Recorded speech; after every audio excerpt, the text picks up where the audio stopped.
Martes 14 de octubre.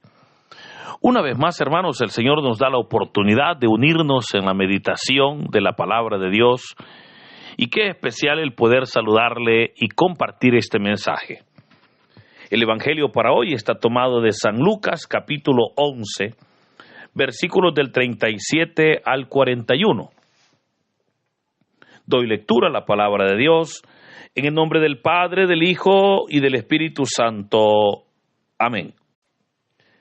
En aquel tiempo, un fariseo invitó a Jesús a comer. Jesús fue a la casa del fariseo y se sentó a la mesa. El fariseo se extrañó de que Jesús no hubiera cumplido con la ceremonia de lavarse las manos antes de comer. Pero el Señor le dijo: ustedes los fariseos limpian el exterior del vaso y del plato. En cambio, el interior de ustedes está lleno de robos y maldades. Insensatos. ¿Acaso el que hizo lo exterior no hizo también lo interior? Den más bien limosnas de lo que tienen, y todo lo de ustedes quedará limpio. Hermanos, esta es palabra del Señor. Gloria y honor a ti, Señor Jesús.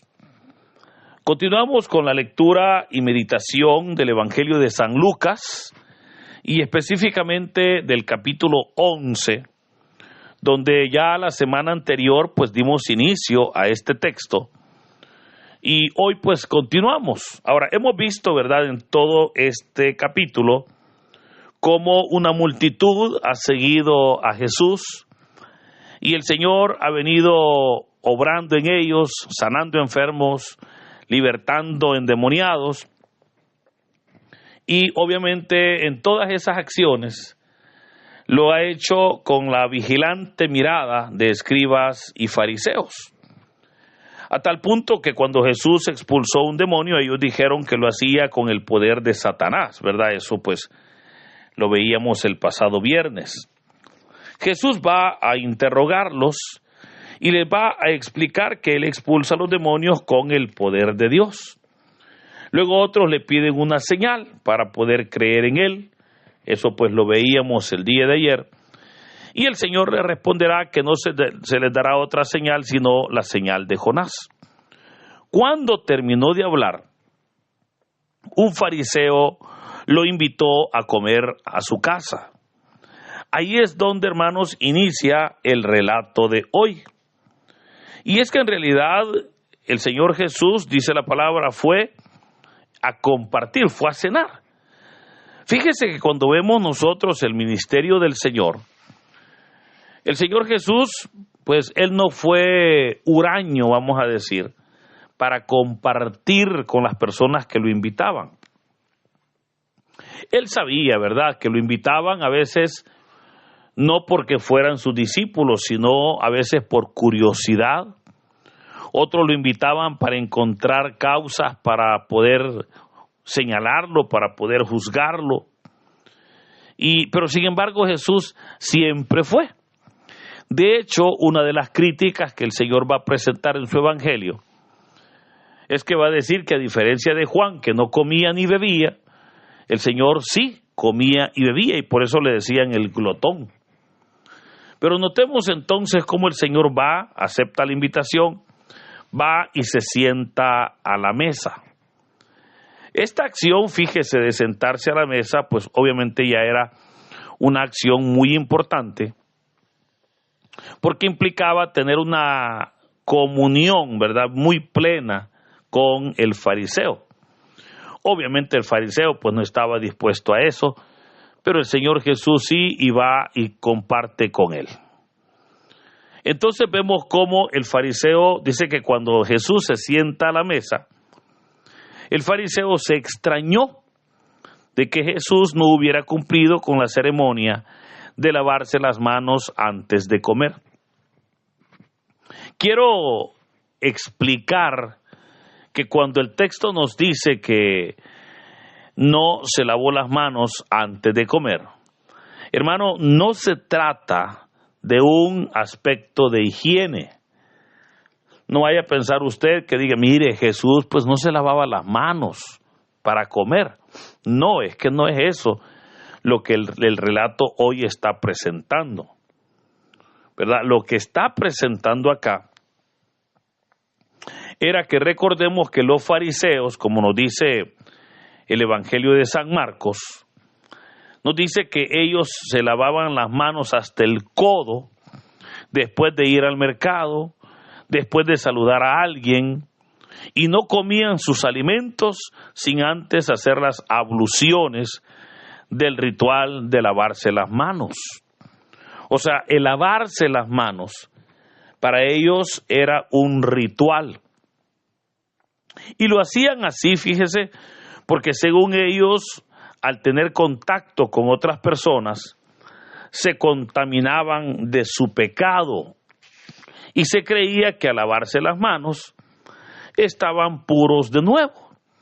O sea, que al lavarse las manos pues se les quitaba, ¿verdad?, esa contaminación. Sin embargo, el Señor Jesús no cumplió con esa ordenanza. Por esa razón es la crítica ahora de este fariseo. Ahora, yo quiero recordarle también que los fariseos, como hemos dicho, eran un grupo político religioso que se caracterizaba por el cumplimiento estricto de la ley de Moisés. Ellos eran los que tenían el control de la sinagoga y por lo tanto el control de la enseñanza en la sinagoga. Por eso es que vemos cómo, buscando su conveniencia, habían creado lo que ellos llamaban la tradición mayor o la tradición de los mayores. Esta tradición mayor agregaba a la ley de Moisés exigencias que los fariseos imponían al pueblo, como por ejemplo esta ceremonia de lavarse las manos, porque Dios, fíjese, había dicho en el libro de Levítico que era el sacerdote que al momento de presentar el sacrificio ante el altar de Dios debía de lavarse las manos muy bien, debía de hacerlo hasta el codo, pero era para los sacerdotes. Sin embargo, los fariseos, ellos se lo exigían a todo el pueblo, y con eso imponían cargas sobre ellos. O sea, ellos decían, bueno, pues seamos un pueblo sacerdotal. Y tal vez la intención en realidad no estaba del todo mal. Sin embargo, las exigencias obviamente no era de esa manera. Ellos, los fariseos, también enseñaban que la pureza ceremonial dependía de lo que comía, ¿verdad?, de lo que vestía, de todo lo que la persona hacía. Pero vea, esta situación hacía que ellos entonces se sintieran grandes, ¿verdad? Porque ellos decían, bueno, yo no he matado, yo pues no he robado, yo no he adulterado. Ellos decían, yo pues cumplo con la ley del Señor, yo ayuno 3 veces por semana o las veces que fuera posible, yo doy limosna, etcétera, etcétera. Pero aun cuando ellos hacían todo esto, lo hacían según ellos para que agradara a Dios, mas sin embargo, lo hacían, hermanos, para que la gente lo viera. Y cuando la gente los veía, obviamente los admiraba, ¿verdad? Porque la gente los tenía por religiosos. Porque el vestir, como les va a decir Mateo capítulo 23, el Señor les va a decir que ellos ensanchaban las filacterias, que hacían más grandes los flecos de sus vestiduras, ¿verdad? Les gustaba que la gente los llamara por títulos. Entonces, todo eso es un claro ejemplo de la religiosidad. Porque, hermano, aun cuando podríamos mencionar muchas cosas de los fariseos, lastimosamente, aún hoy en día, Mire, hay gente muy religiosa. Hay gente, pero en serio, muy religiosa. Y estas personas religiosas son las que ponen cargas a los demás. Comienzan a decirle, mire, usted no puede venir con ese color de ropa a la iglesia, usted no puede venir con esos zapatos, usted no debe de hacer esto, usted no debe de comer lo otro. Y comienzan, hermanos, a poner un montón de restricciones. Comienzan a decirle que no puede comer tal cosa porque eso le va a generar pecado. Pero ante esa situación, ¿verdad? Es que hoy la palabra nos hace ver que aquellos que piensan que si se guardan de no comer algún tipo de comida son más religiosos o son más puros. Porque aun cuando algunos hacen eso, hermanos, olvidan que la verdadera pureza viene del corazón. O sea, el ser humano debe de cuidar lo que sale de su corazón. Porque dijo el Señor que es del corazón que salen todos los buenos y los malos deseos. Y por esa razón es que Jesús le va a decir a los fariseos que ellos cuidaban lo externo, pero descuidaban lo interno.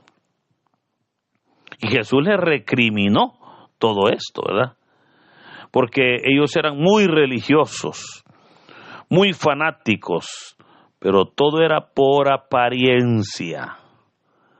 Por eso Jesús les dijo, ustedes los fariseos limpian el exterior del vaso y del plato, pero el interior de ustedes está lleno de robo y de maldad. O sea, ellos hacían muchas cosas por apariencia, para que la gente los tuviera por santos, por dignos, pero su corazón estaba negro de pecado.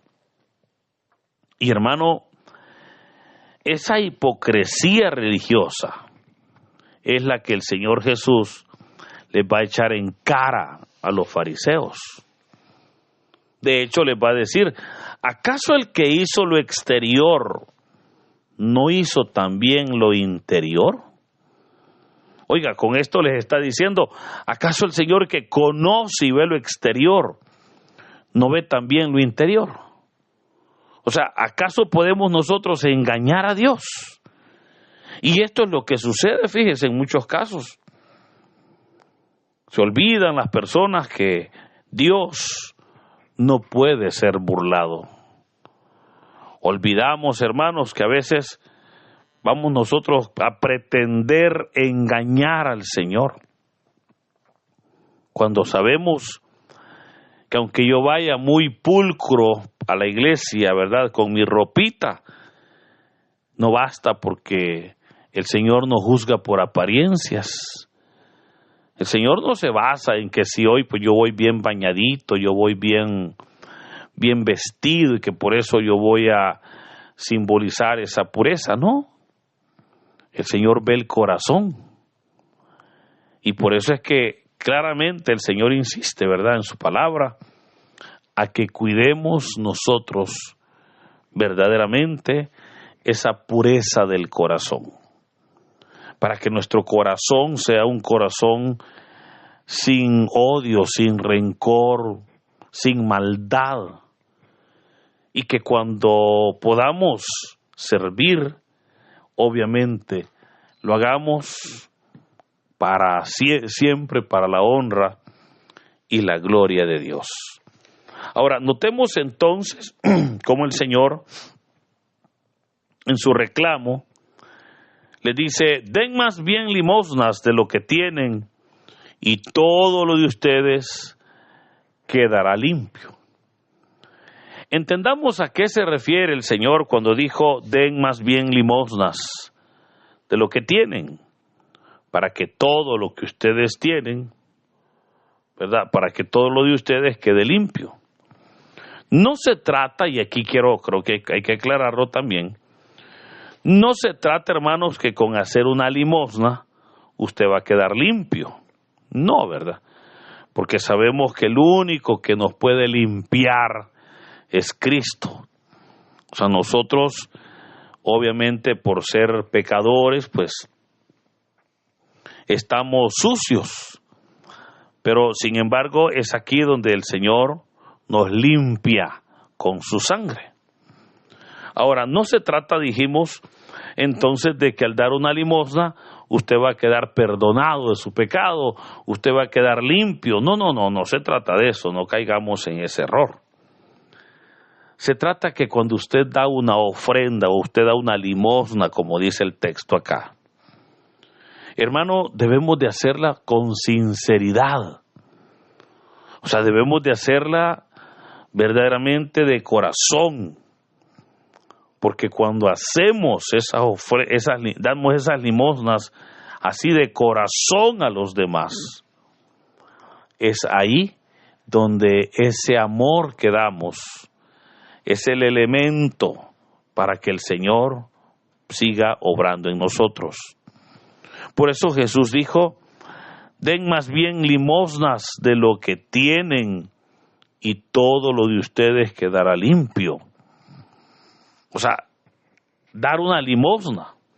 Ahora, yo quiero aclarar también acá que limosna no es lo que usted da en la celebración litúrgica o en la misa, por ejemplo. No. Al Señor nosotros le damos ofrendas. Ofrendas. Nosotros no damos al Señor limosnas. ¿Por qué? Porque las limosnas son para los hermanos a quienes podemos ayudar económicamente. Entonces, usted dirá, bueno, pero yo debo de dar limosnas. El texto dice que sí, fíjese. Dice, den más bien limosnas y todo su ser quedará limpio. ¿Por qué quedará limpio?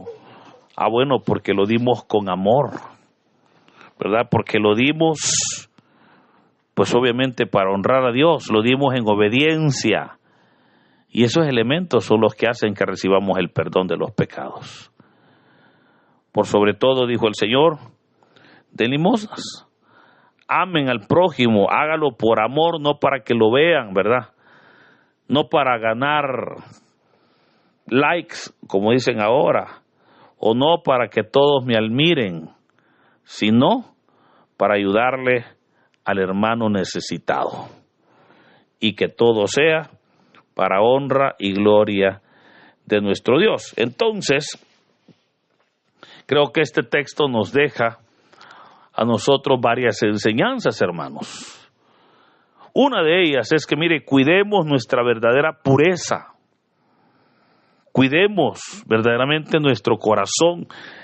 Cuidemos la pureza, pero no una pureza religiosa, sino una pureza basada en la palabra de Dios para servir, para adorar a nuestro Señor Jesús. Por eso, en este día, que Dios nos dé la fortaleza, hermanos, para continuar, ¿verdad?, nuestra vida, para servirle a Él. Que Dios nos permita tener un corazón limpio, tener un corazón que le agrade al Señor. Por eso yo le animo, y perdone que tome unos segunditos para esto. Hermano, Dios no nos ha dado la vida para guardar odio ni rencor contra nadie. El Señor no nos tiene vivos para que nosotros nos volvamos en unas personas odiosas. Al contrario, ¿verdad? El Señor nos tiene con vida para que seamos testimonios de su amor, testimonios de su misericordia. Hoy entonces podamos compartir con los demás en verdad que el Señor ha obrado, en verdad que es el Señor el que nos ha purificado no solo por fuera, sino también por dentro. No solo nos ha cambiado, ¿verdad?, el rostro, lo externo, sino que también nos ha cambiado el corazón, porque ahora tenemos paz en nuestro corazón. Por eso en este hermoso día, que sea Dios bendiciendo nuestras vidas. En el nombre del Padre, del Hijo y del Espíritu Santo. Amén.